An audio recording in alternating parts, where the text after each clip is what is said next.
Week 25. This week, I attempted to integrate Maschine and Logic together and put together a piece called Liminal Space. Here, let's just go ahead and start that, and I'll talk over it as we go.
So, liminal spaces, it can mean a couple of things, but it's a period of transition whenever you're in between two things. Like maybe you're waiting to buy a house, or you're going to college, or you're about to start a new job, but you've got to wait 2 weeks before it begins, or a month, and like you're kind of in no man's land, just waiting to see what happens with the new thing in your life.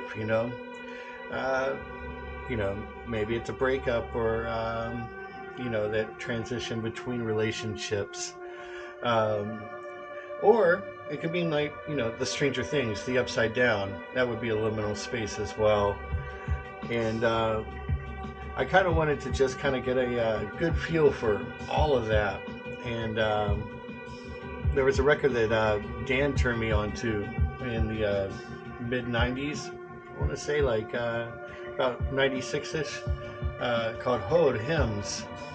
And so in the description, I have a link to where you can hear HOEDh, which is an awesome piece of ambient. And as well, you can find the MP3 file and the streaming for this project. It was a ton of fun to try to figure out Logic again. I hadn't touched it in 10 years. I didn't remember where anything really was. And I did a pretty sloppy job of putting this together in Logic from the Maschine stems. I want to say like there's got to be a better way to work between them, but this is probably the easiest and fastest to get what I'm searching for. So I hope you enjoy. Have a super week. Talk to you later. Bye.